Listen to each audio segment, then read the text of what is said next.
Good morning, everyone, and welcome to this week's Department of Medicine Grand Rounds. Before we get started, a few housekeeping points. Please make sure your mics are muted during the presentation. We also ask you to hold your questions and comments till the end, which time you may have muted yourself or put your questions in the chat box. Lastly, the CME credit information will be displayed at the beginning and at the end of the presentation. Today's speaker is Dr. Stephen Libutti. Dr. Libutti is a distinguished professor of surgery at Rutgers Robert Wood Johnson Medical School, and recently he was appointed as the inaugural William N. Hyde Director of Rutgers Cancer Institute. Dr. Libutti is an internationally known expert in the management of neuroendocrine tumors, and he also serves as Senior Vice President of Oncology Services for RWJBarnabas Health and as Vice Chancellor for Cancer Programs at Rutgers Biomedical and Health Sciences. After graduating magna cum laude from Harvard College, Dr. Libutti earned his medical degree from the College of Physicians and Surgeons of Columbia University. He remained at Presbyterian Hospital in New York, where he completed his residency in surgery, followed by a fellowship at the National Cancer Institute in surgical oncology and endocrine surgery. His clinical practice focuses on gastrointestinal tumors, including cancers from the liver and pancreas, while his research work focuses on the developing novel cancer therapies for an understanding of tumor microenvironment as well as tumor suppressor genes. Dr. Libutti has been awarded multiple grants over his academic career and currently holds 11 U.S. patents. Please join us in welcoming Dr. Libutti in his presentation on navigating a career as a physician scientist. Well, thank you for that generous introduction, and good morning, everyone. It's nice to be with you remotely. I have no disclosures to make, and the text code for CME credit you can see at the bottom of this slide. So what I chose to talk about this morning was a little bit of my own sort of retrospective on the importance of creating an environment that's conducive to driving research in the setting of clinical work. I titled it with physician/surgeon scientist, and I'm going to bias it a little bit on the surgeon scientist just because it's a bit of my own story. And obviously that was my path forward. But I think a lot of the lessons learned, certainly by me over the course of my career, are equally applicable. Whether it's you're in a medical subspecialty or a surgical subspecialty. And so the overview of the talk is first something I learned very early on in my career, and that is the underpinning of research, whether it's basic, translational, or clinical, and certainly the key element that drives us forward in clinical medicine is the importance of asking questions, knowing how to ask them, and importantly, if you can, how to structure an approach to answer them. I also want to touch on, as I go through this, the importance of leveraging translational science. That is not merely science for the sake of science, but science as it drives us to do better in terms of addressing clinical problems that affect our patients. And then finally, what I think is probably uppermost on most young faculty and trainees' minds is how can I balance clinical care activities with research? And is it possible to do both? And so I hope I am living proof that it is possible to do both. It just requires a village. It takes a village to do clinical care and meaningful research. So I want to set my premise, and again, I'm going to narrow my focus for a moment on surgeon scientists, but I want to set my premise around the risk we face right now as physician scientists of becoming extinct.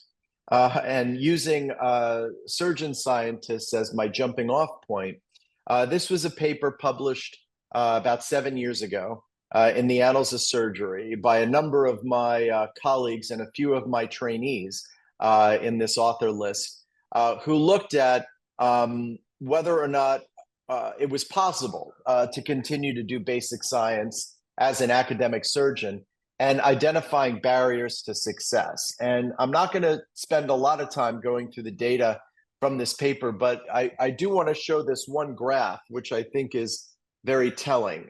They looked at funding, which is a surrogate for at least basic research, that is NIH funding. They looked at basic science abstracts submitted to large academic surgical meetings, and then the proportion of basic science abstracts that made up those meetings. And they looked at timelines in the 2000s. And what you can see is that over the time period, and this looked at a number of different institutions, when you look at the time period from 2006 to 2014 for funding, you can see a significant decrease or trend towards decrease in percentage of faculty that were funded, with a R squared value of over 0.8. When you compare surgery to their internal medicine colleagues, there was even a proportional decrease there. But I should mention that even among clinical internal medicine departments, there's been a decline in funding over that period of time. And when you look at basic science abstracts submitted and proportion of abstracts accepted to meetings and presented that are basic science focused for surgical meetings, that also has gone down. So why is that? Do we still value surgeon scientists and by extrapolation physician scientists in clinical programs? Can we create a balanced environment that allows the physician clinical scientists to thrive? How do we fund non-revenue generating activity? I mean, these are all questions I think chairs of departments face. You know, how do you recruit the folks to do this work, and how do you support them in your department while you're doing the work? And what should training programs look like? You know, if you don't experience research during your training and you don't have mentors to look at that are engaged in research, how will you pick that track to follow over time? And should our training programs adapt to give more experience if we do value research as a part of our practice once we finish our training? So I'm going to go at this problem or sort of talk about these challenges from my own experience and speak to what I believe were important opportunities that presented themselves to me during my training and then early career, and mentors that were very important along that journey that helped to shape my desire to follow an academic career, and specifically clinician scientist. Now, admittedly, I lucked out in terms of where I wound up doing my fellowship training and spending the formative years of my career, the first almost 14 years of my career. And that is, by chance and happenstance, I found myself doing my fellowship training at the National Cancer Institute, one of the institutes of the National Institutes of Health in Bethesda, Maryland.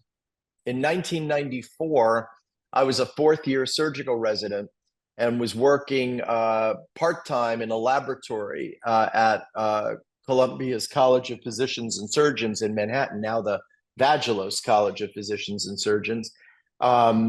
Another example, Mark, just as an aside, of a New Jersey guy, Roy Vagelos, giving his money to a New York school as opposed to New Jersey. The same is true with their philanthropy for Philadelphia. So there you go. There's the keg tapped at both ends that we were talking about before. But at Columbia, I was doing work on tumor vasculature, and that had evolved from an interest in blood vessels. I had debated going into transplant or vascular surgery at one point during my residency, and that interest in vessels led me to an interest in tumor vessels. And I was fortunate enough to get an abstract on the program of the Society of Surgical Oncology.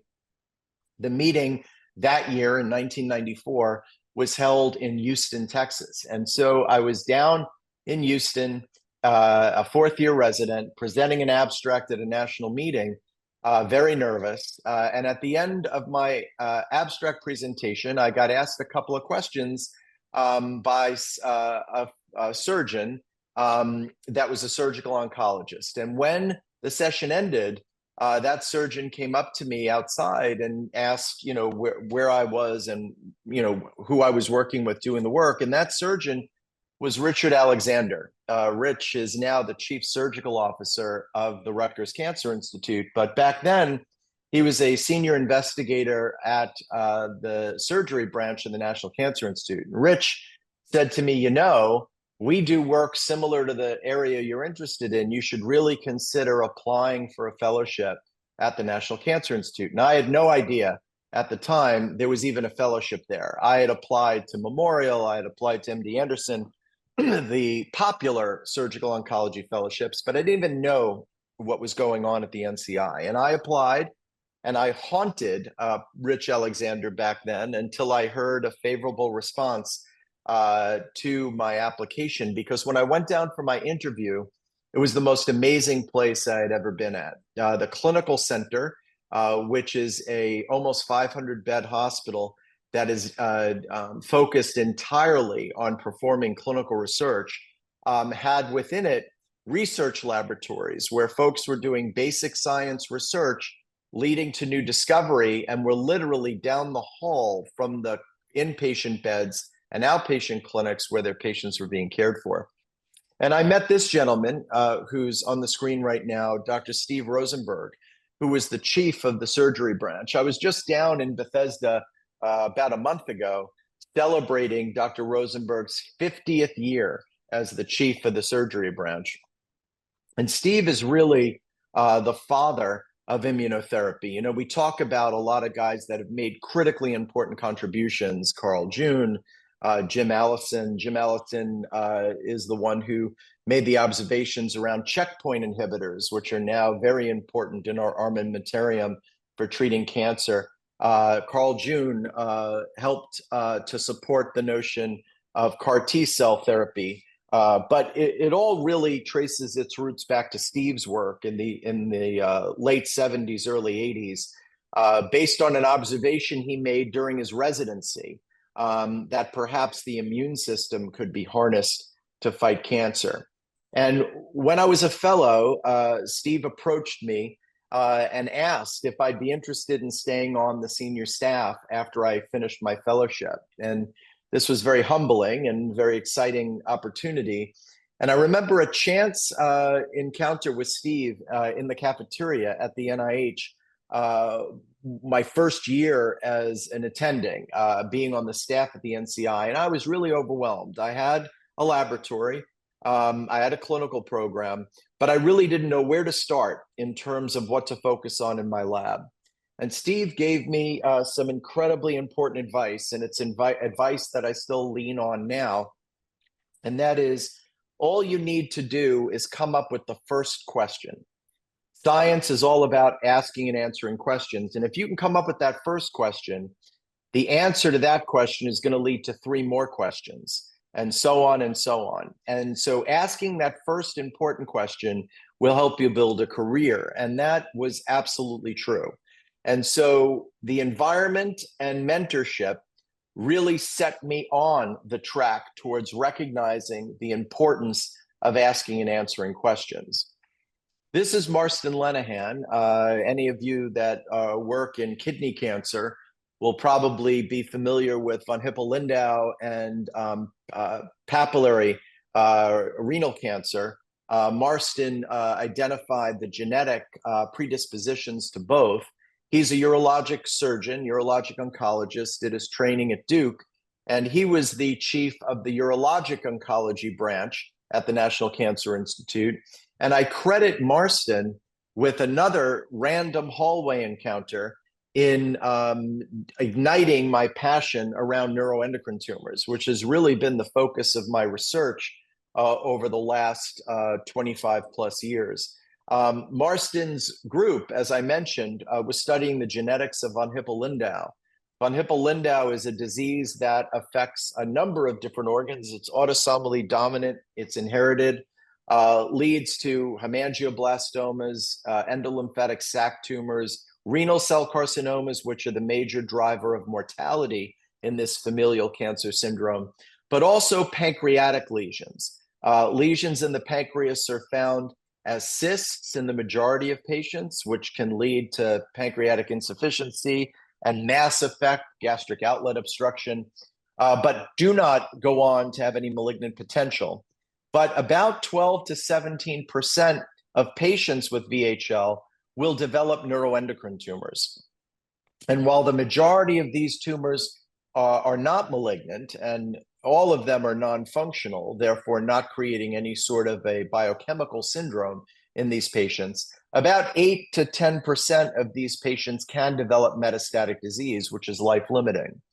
Marston came up to me in the hallway and basically said, hey, you know, I know you're interested in the pancreas clinically, and you do pancreas surgery. We have this database of von Hippel-Lindau patients, and we have about 30 patients in the database that have these neuroendocrine tumors, and nobody's really studying them. They're neuroendocrine tumors in the pancreas, and we really don't know what to do about them. Like, how do we manage them? Do we need to manage them? Is that something you might be interested in pursuing? And that random hallway conversation in 1997 led to the next roughly 27 years focused on neuroendocrine tumors. So these tumors that occur in the setting of von Hippel-Lindau, as I mentioned, are infrequent in patients. That database of 30 over time became a database of over 500 patients, as we were a center of excellence for seeing VHL because of Marston's great work around the kidney. I was able to evaluate every patient that came in the door. My original database for this was an Excel spreadsheet that I kept myself. And that was the case for the first 6 years that I did this work. So when junior faculty come to me and say, you know, I'd like to study the clinical manifestations of a particular disease, and I'd like to set up a database, and so I need a data manager, a research nurse, computer access to the database, et cetera, I'll smile and think inside my head, wow, I did that all by myself with an Excel spreadsheet for the first 6 years that I studied VHL. So we set out to better understand what the natural history of these tumors were and to decide how to best manage them. You know, these patients have manifestations in a lot of organs and have to undergo lots of different surgical procedures to decrease their risk of mortality. CNS lesions that can cause neurological impairment, retinal diseases that can lead to blindness, retinal tumors, kidney cancers, which can lead to mortality and are life-limiting. And so if you can avoid needing to do pancreas surgery on these patients, it was my feeling that that would be a major benefit. So we looked at this database that we were tracking, and we looked at all the patients that had pancreatic neuroendocrine tumors that did not have metastatic disease, and all the patients that did. And the first observation we made in the first 108 patients that we studied was a very simplistic one. And that is, and this might make logical sense, it's almost like a Yogi Berra-ism. The bigger they get, the bigger they are. And so large tumors had a much higher incidence of metastatic disease than smaller tumors. And so the question was, well, is tumor size a reasonable criteria? So we looked at tumor size and found that while it was predictive, what added to that accuracy in making predictions was not just the absolute size of the tumors, but their rate of growth. And so we followed in these patients, in addition to the size at the time of diagnosis, how quickly these tumors grew over time. And we followed these patients very closely with serial imaging. And we found that just like larger tumors, tumors that were growing at a faster rate had a higher frequency of metastatic disease. So we looked at a number of different factors and did an analysis of multiple components and looked at gender, looked at size, looked at number of primary lesions in the pancreas, looked at the location of the primary in the pancreas, head, body, tail, looked at the genotype of these patients. There are 3 exons important to the VHL gene. Patients can have mutations in any of those 3 exons. Mutations tend not to be completely non-functioning, meaning that a mutation anywhere in the VHL protein will result in loss of function. In fact, there is some genotype-phenotype correlations with these mutations. And then finally, the mean doubling time. And when we looked at that data, we actually found that there were 3 criteria that were associated with potential for having metastatic disease. Tumor size greater than or equal to 3 centimeters, a mutation in the 3rd exon, and a doubling time less than 500 days. And so we came up with a criteria that we developed based on a retrospective review of these patients and then applied prospectively to our additional cohorts moving forward. Patients that had none of these 3 criteria, that is, patients with tumors less than 3 centimeters, with mutations outside of exon 3, and with doubling times greater than 500 days, were considered to have low metastatic potential. Patients with a single one of these criteria were considered to have moderate metastatic potential, and patients with 2 or more of these criteria were considered to have higher metastatic potential. And we came up with a management strategy. Those patients that fit in the 0 category, we would just follow every 2 to 3 years with CT or MRI to track the lesion in their pancreas. If they had one of the criteria, we would do more frequent visits and imaging. And 2 or 3, we would immediately offer surgery. And a colleague of mine, Electron Kabebu, who followed me to the NCI, expanded this database and followed these patients prospectively. And what Electron found is if you use these criteria together with more advanced imaging, gallium dotatate scans and PET scanning, that in fact, patients in that 0 group never developed metastatic disease. In fact, patients with only 1 criteria didn't develop metastatic disease. And so what this allowed us to recommend for these patients with multi-site lesions due to VHL is that we only needed to intervene surgically on their pancreas since these lesions were non-functional. I've never, in the 27 years I've been following patients with VHL, come across a patient with a functional neuroendocrine tumor. These are all non-functional lesions in my experience. There are a couple of case reports, mostly from Europe, describing functional lesions in the setting of VHL, but none of those case reports looked for loss of heterozygosity at the VHL locus in those tumors.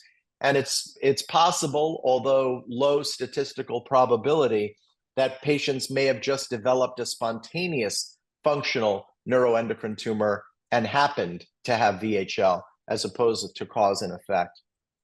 So the question was, if this is true in VHL, that is that not every neuroendocrine tumor requires surgery, either because of a biochemical sequela of a functional lesion or because the lesion will go on to metastasize, could this be applied beyond just VHL? And so a similar series of studies were done in multiple endocrine neoplasia type 1. These patients also develop neuroendocrine tumors of the pancreas, and in this situation, they can be functional.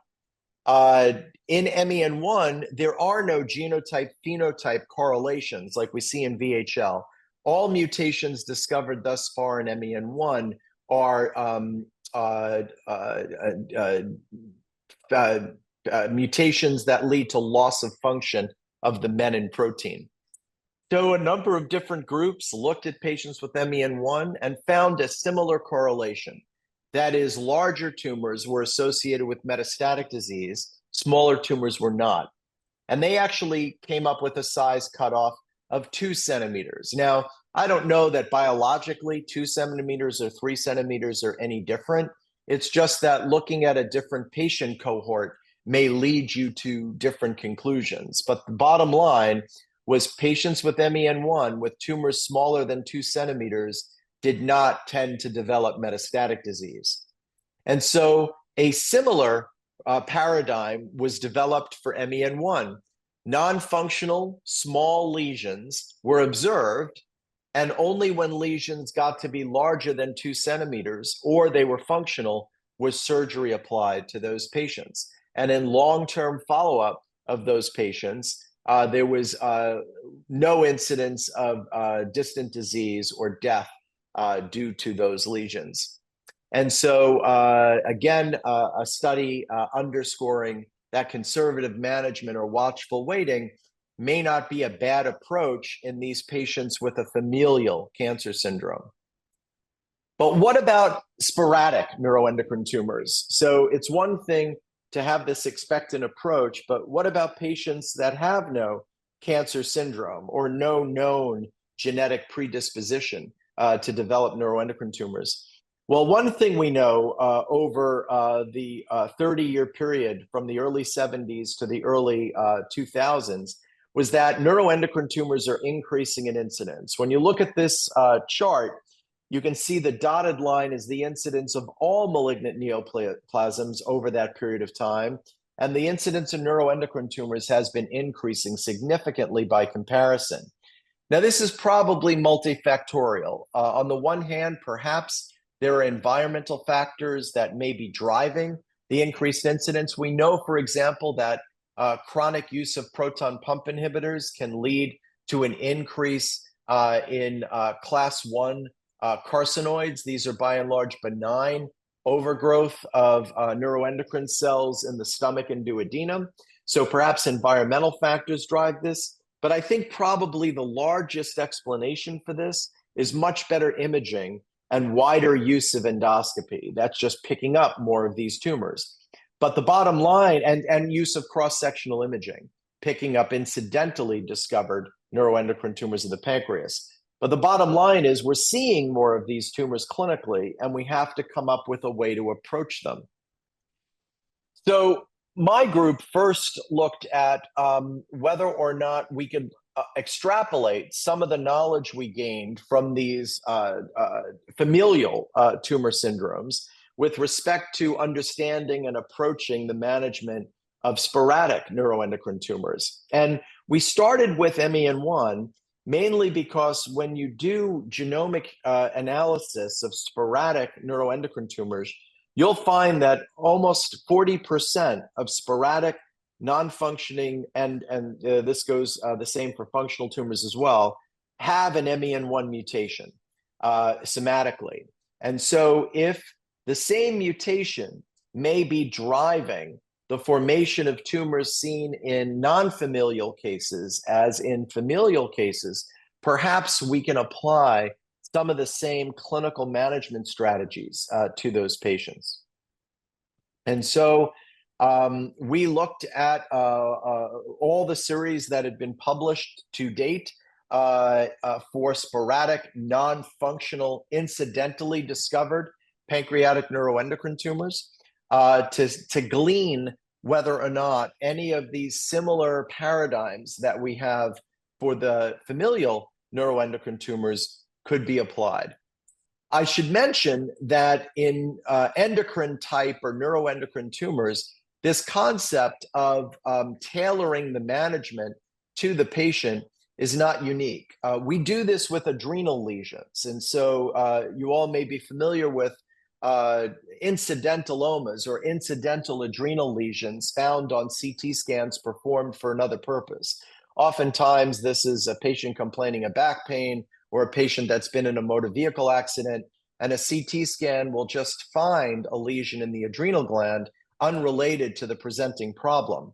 Nowadays, the paradigm we use in that case is first to determine whether the adrenal lesion is functional in terms of making a decision as to whether or not it needs to be managed surgically or by medical therapy. And then we make determinations about the size of the adrenal lesion and its rate of growth, because that correlates with metastatic potential. And for those adrenal lesions that are small and non-functional, we observe them, avoiding surgery for a large number of patients that fall into that category. And this kind of gets back to a plaque, a sign that Steve Rosenberg had hanging in his office, which made a profound impact on me when I would sometimes get called to his office for corrective attitude adjustment. This didn't happen all the time, but occasionally, being the passionate young surgeon I would feel that my cases needed to start on time a little bit more than my anesthesia colleagues did, and occasionally that would result in a disagreement. And when I'd get called to Steve's office to talk about that, I would see the sign over his head on the back wall of his office. Surgery is like an armed savage who attempts to get back by force what a more civilized man would get by stratagem. In the late 90s and early 2000s, the current thinking then of how to manage incidentally discovered pancreatic lesions that were confirmed either by biopsy or imaging characteristics to be consistent with a neuroendocrine tumor was to take them all out, regardless of size or function, because the belief was that all had malignant potential and could go on to develop distant disease, or if it was functional, the most effective way to manage the symptoms associated with the hormones produced was surgical resection. Well, I questioned that, as did some other colleagues around the country. This is the group at Mayo Clinic, and they looked at their approach to small, non-functioning, asymptomatic pancreatic neuroendocrine tumors, most often discovered incidentally by cross-sectional imaging. And what they found was that small lesions, less than 2 centimeters in size, rarely spread and rarely caused a problem. This is another study that was done in Europe, an observational study in the natural history of small, sporadic, non-functioning pancreatic neuroendocrine tumors that came to the same conclusion. The small lesions tended not to grow and not to spread, and as long as they were non-functional, really never caused much of a problem. Amanda Laird, who's now at the Rutgers Cancer Institute, but at this time was with me at Montefiore and Einstein, conducted a study of our patients at Montefiore and Einstein and found the same answer. That is, small lesions that were followed expectantly did not tend to have any impact on overall outcome or mortality for patients. That larger lesions had the potential for metastatic disease. And so this was really a paradigm shift. And so we intentionally got together a group of neuroendocrine tumor experts that were focused on the pancreas and had a conference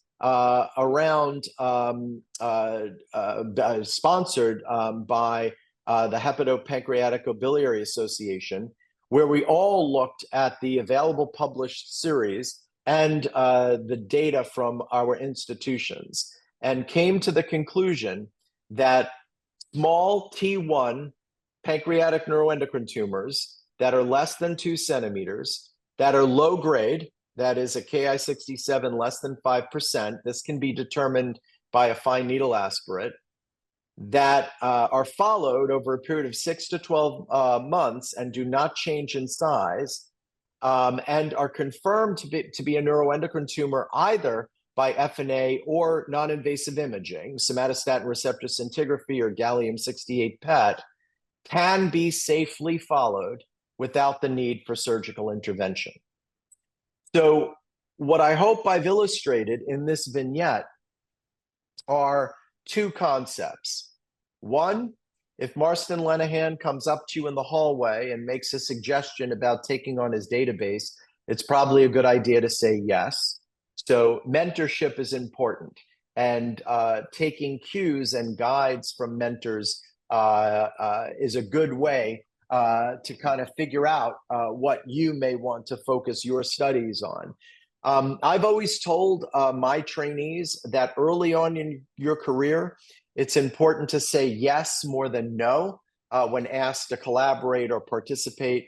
You have to develop the ability to say no, though, because at some point you have to be able to focus to be productive. But early on, it's not bad to say yes. And then the second is that not all science has to be done at the bench with a pipette. I'm going to shift gears now and talk more about science at the bench, but having the powers of good observation, the ability to collect data, to follow that information over time, and then to draw some conclusions that are based on large numbers and good statistical analysis can lead to important discoveries that can have a major impact on the management of patients. The standard today, unlike in 1997, is if an incidentally discovered pancreas lesion is seen on cross-sectional imaging and it's non-functional, and the lesion is small, less than 2 centimeters, people feel very comfortable now observing those patients. And so I think a lot of patients have benefited and avoided the morbidity of surgical intervention where it wasn't needed. Okay, challenges. So this is Dr. Alan Spiegel. This picture was taken when Alan was the dean of Albert Einstein College of Medicine, but I first met Alan when he was the scientific director of the National Institute for Diabetes, Digestive and Kidney Disorders, NIDDK. And Alan was part of a group with Francis Collins that was studying MEN1.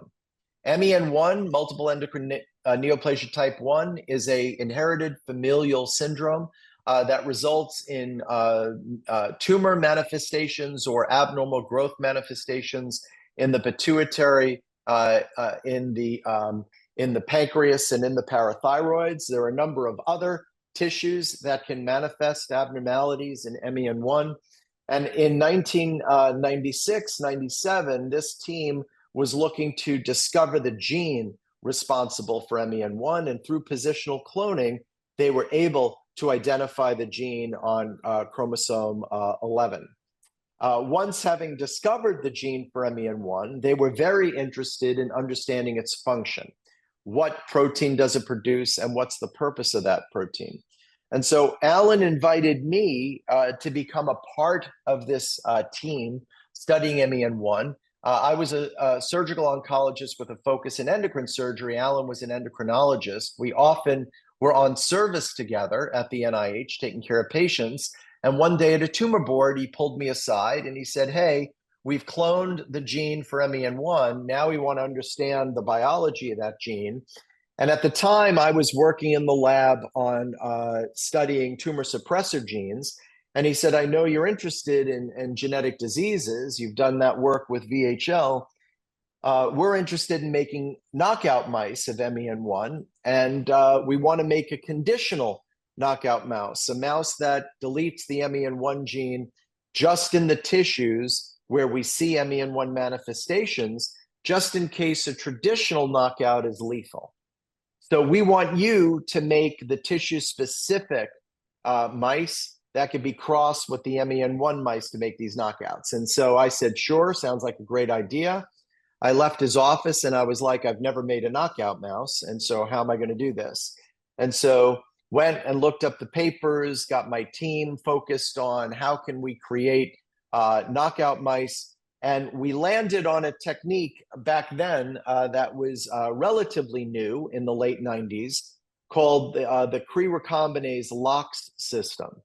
And what Cre recombinase is it's an enzyme seen in bacteriophage, which can cut DNA between specific 34 base pair consensus sequences. And if the 34 base pair consensus sequence is in a certain orientation, any DNA between those two consensus sequences will be deleted. If it's in a different orientation, it just flips that region of DNA 3', 5'. So you can do some really cool genetic manipulation in vivo with this system. If you drive the expression of Cre recombinase off of a cell-specific promoter, the enzyme will only be made in those cells that activate that promoter. And so if you cross those mice to mice that have a gene of interest flanked by those 34 base pair consensus sequences, you can delete that gene only in the tissues where Cre recombinase is made. So I made 2 mice for this study. I made one with a parathyroid hormone promoter that expressed Cre recombinase only in the parathyroid, and I made one with a PDX1 promoter that expresses only in developing pancreas tissue. Of note, I'm not going to show the data on the parathyroid tissue, but that's the first set of studies we did, first knockout mouse I ever made. And lo and behold, when you delete MEN1 from the parathyroids, the mice get parathyroid hyperplasia and hyperparathyroidism. We did discover that embryonic deletion of MEN1 was lethal. And so these conditional knockout mice became very important. I made the PDX1 mice, a postdoc at the time in Francis Collins' lab, Judy Crabtree, now a very successful PI with her own laboratory at LSU, made the MEN1 flanked mice. And Judy and I like to say we're the parents of MEN1 knockout mice because we put those mice together and discovered that indeed menin levels were dramatically reduced in the pancreas of the mice that were homozygous for floxed MEN1. You can see that on this Western blot. And the little bit of menin that's made in those mice is actually contamination from non-pancreatic cells. When we did laser capture microdissection of islets and acinar cells, we found no menin in those cells. And lo and behold, these mice develop pancreatic neuroendocrine tumors. That's a tumor in one of these mice. They're functional in mice. They're insulinomas, so it allows us to track insulin levels. You can see on these H&E slides, starting at the far left, are control mice with normal size islets in the bottom row. And if you look at the final column, you can see these large hypervascular neuroendocrine tumors in the pancreas. The bottom B panel shows insulin levels in the homozygous mice go up dramatically compared to their normal litter mates. And then survival is impacted in these mice. And so we developed these mice in the lab to study the biology of MEN1, but these mice became very useful. We were actually able to use them as a model of low to intermediate grade pancreatic neuroendocrine tumors to study a number of different agents and what effect those agents might have on neuroendocrine tumors to develop new treatments. In the early 2000s, we really had very limited tools in our toolbox for treating neuroendocrine tumors other than surgery, but we really saw an explosion in the development of a number of different strategies, whether it was somatostatin receptor inhibitors, which I'm going to talk about now, or inhibitors of VEGF signaling, or inhibitors of the mTOR pathway. And we were able to test a lot of these agents preclinically in this mouse model to determine benefit before bringing it into the clinic. And here's one example of that. Pasireotide is a somatostatin receptor inhibitor. It blocks somatostatin receptors 2 and 5. We studied our mouse, our MEN1 knockout mouse, and saw that if you see the green staining here in these pancreatic neuroendocrine tumors, we saw expression of somatostatin receptors in these tumors, and you can see that somatostatin 2 and somatostatin receptor 5 are both expressed in these tumors. We treated these mice with pasireotide, a version of it called SOM230 from Novartis, gave sequential injections of this depot formulation that you only have to inject every 28 days. And we saw that those mice that received SOM230 had much lower insulin levels than the tumor-bearing mice that were treated with a control, much higher serum glucose compared to the non-treated counterparts.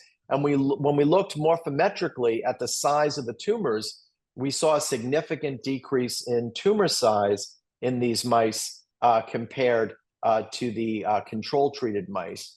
And importantly, when we looked at survival, the mice treated with SOM230 had greatly increased and significant survival advantage over those mice treated with control. A clinical trial was done with another somatostatin receptor inhibitor that worked through the same mechanism, somatostatin receptors 2 and 5, called lanreotide. This was the Clarinet trial, and this was in patients with pancreatic and small bowel neuroendocrine tumors.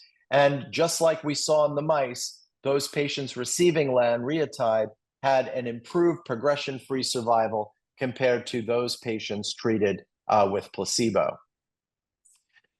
So I'm going to switch gears now, and before I do, just want to kind of encapsulate that vignette, that translational science, that is work that we do in the lab to understand biology, in this case, the biology of MEN1 and the knockout mice we developed, can have real translational impact and positive impact on clinical practice. Here, validating that novel somatostatin receptor inhibitors could have a meaningful impact on patients with metastatic neuroendocrine tumors. So I'm going to switch gears right now a bit, as Dr. Klappholtz asked me to touch a little bit on the Cancer Institute. And obviously the journey that I followed from the NIH to Montefiore Einstein and ultimately to Rutgers ended up with me at the Rutgers Cancer Institute, where I hope we're creating an environment that allows for this sort of clinician scientist approach. So why the Rutgers Cancer Institute and why New Jersey? So New Jersey is the most densely populated state in the United States, 9.3 million people within 1,200 square miles. We're the 6th most ethnically diverse state and 7th in cancer incidence.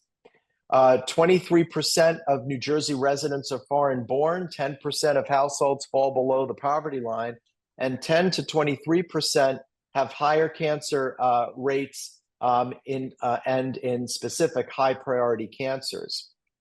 The Rutgers Cancer Institute was founded in 1992, and its inaugural director, William Haidt, was recruited in 1993 from Yale University.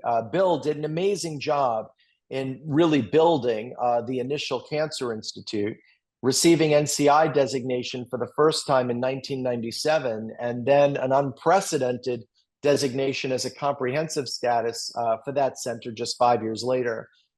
Bill was instrumental in the construction of our current building in New Brunswick and the expansion of that building. The original building was 125,000 square feet. They then added another 100,000 square feet to that for a building of 225,000 square feet. And the key to Bill's vision was research and clinical work as two sides to the same coin, the exact same experience that I had at the NIH. And so the Cancer Center was really a science on display building. That is, patients walking into that building could look up and see the laboratories where that science was taking place. And I think that's crucial to the breeding and raising of physician scientists. I came on board in 2017 and have gone through 2 competitive renewals of the NCI designation. And what we focus on right now are a number of high priority cancers for our catchment area, which is the state of New Jersey.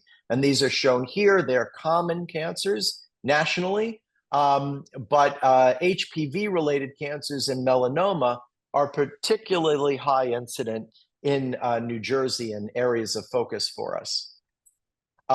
Clinical trials, translation of our findings from the lab to the clinic is still a major mission for us and something very important to me. As I said earlier, I think if you're not making your science relevant to patients, you're missing an opportunity. We've developed under the leadership of Dr. Howard Hochster, who I recruited from Yale a year after I arrived, a single clinical research office at the Cancer Institute that oversees all cancer-related clinical trials across the entire RWJBarnabas health system and at University Hospital in Newark as well.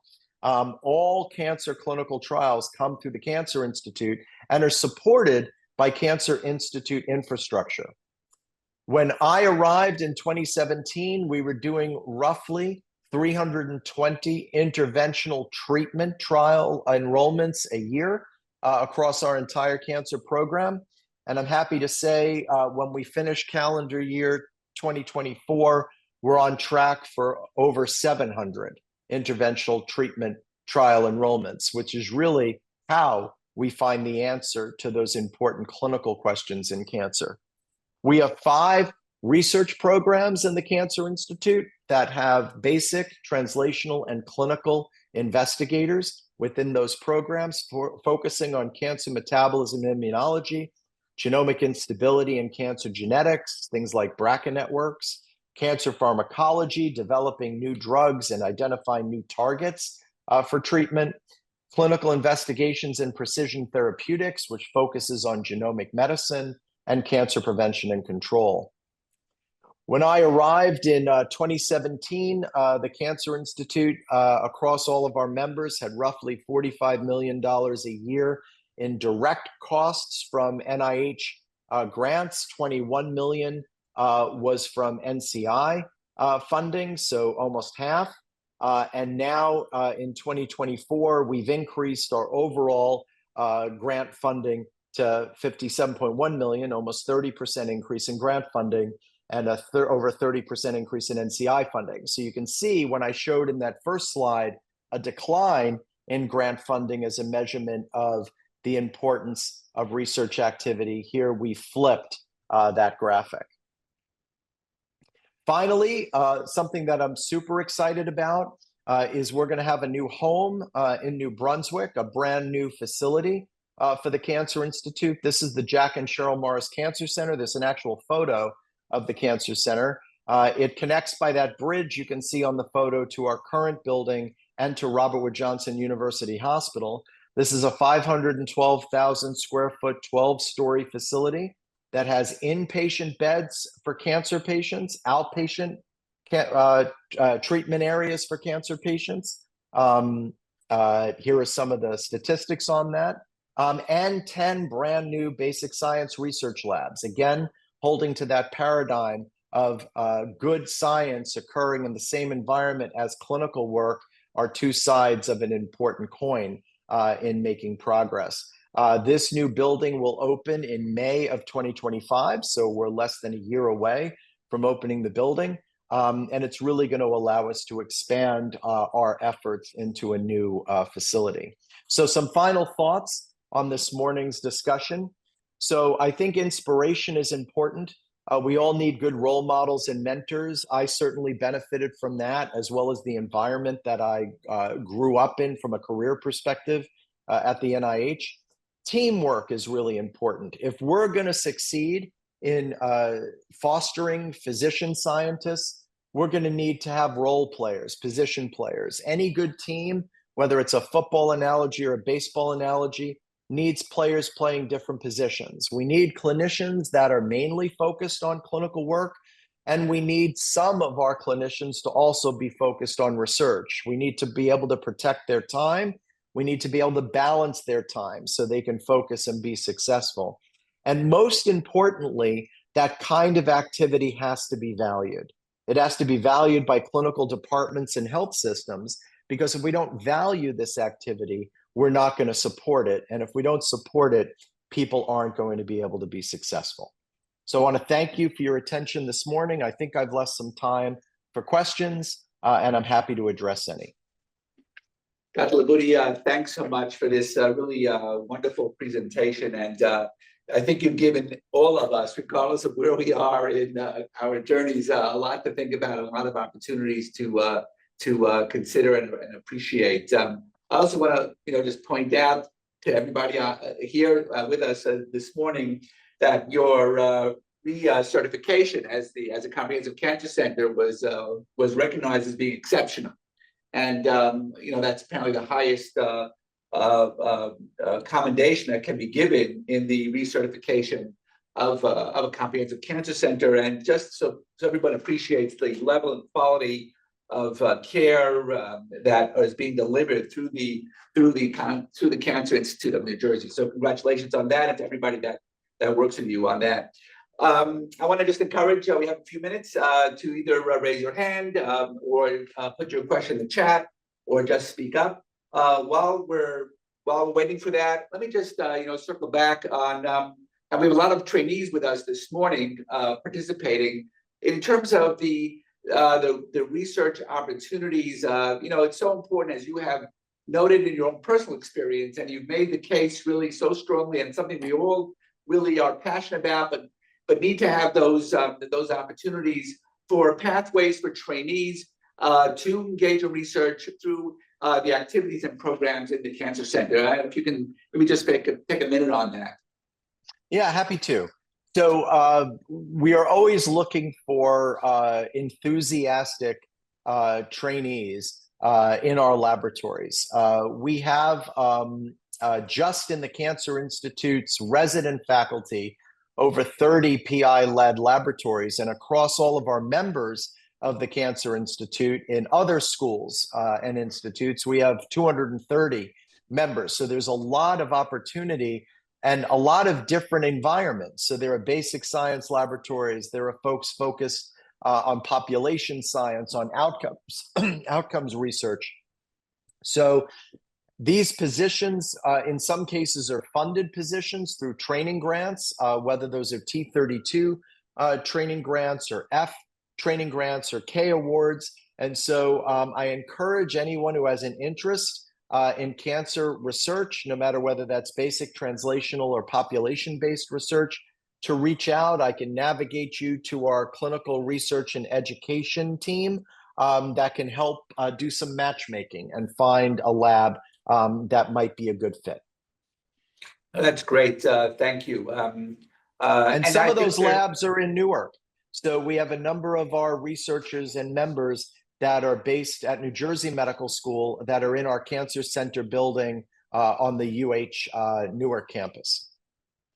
Yeah, no, thanks very much. And there's also an interaction with the CTSA. Is that correct? Also, that leverages that opportunity.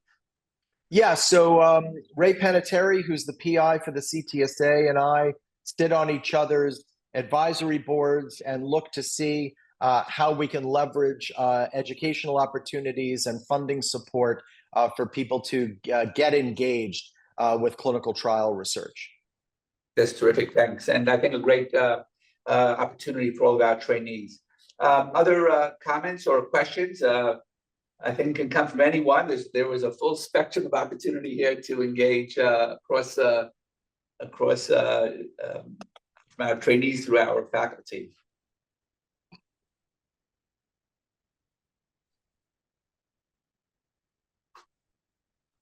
Well, I think you've given people a lot to think about, so they're probably pondering that. I do want to really, acknowledge or point out and emphasize, like you said, from an initial observation, what that led to over time and how it became broadly applicable. And I think that's a really super important point, and the idea of just focusing on asking the right question or asking a question as you get going. So I really want to thank you for that.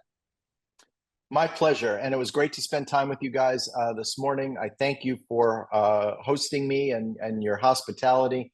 And I reach out if anyone there is interested in engaging with the Cancer Institute. We love our collaborations with the Department of Medicine at NJMS, and certainly would be interested in helping any trainees that want to pursue a career related to the work that we do, get matched with good mentors and get started on the right foot. Thanks again so much. Thanks everybody for joining this morning, and just wish everybody a great rest of the day. Thanks again, Dr. Libutti. Thank you. Thanks. Be well.